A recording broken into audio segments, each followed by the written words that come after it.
Chapter 7. Carter. Where the hell is she? I walked into Ford's office with Emma's panties in my pocket.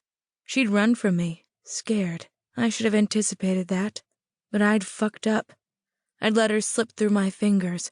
Should have told her what I felt for her, why she was the only woman I'd ever taken into my home, into my bed.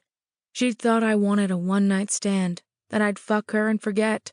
Hell, even take her virginity and then walk away. She'd given it to me, and I did not take that lightly. Apparently, she was under the misconception otherwise.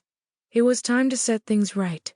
What we shared had been wild and dirty, steamy hot, but it had also been special. The connection we shared was unlike anything I'd ever felt before, with any woman. I didn't just eat her out. I memorized her taste. I didn't just take her virginity. I watched her, listened to her, and learned what made her hot, what made her cry out my name, what made her come on a fucking scream. She'd fallen asleep a sweaty, panting mess, well satisfied and definitely no longer a virgin. Why she fled when it was so good between us was something I'd have to find out. She said she had a meeting at 9.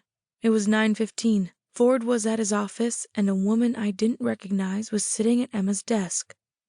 What the fuck?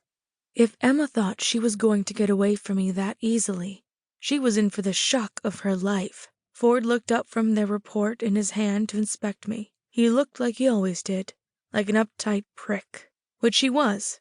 If anyone needed to get laid, it was my brother. He looked like me, with lighter brown hair, milk chocolate instead of dark, green eyes instead of my brown, and our father's scowl on his face. His eyes bored into me with the keen intelligence that had led our company since our father's retirement 2 years ago. Ford was a merciless, brilliant asshole, and the Buchanan family counted on that fact every damn day. In fact, I often tried to emulate him, but right now, I was not in the mood to play games. Who? Emma. Oh. Ford's dismissive tone matched his expression, and he returned his attention to the paperwork in front of him, like I wasn't standing in his office.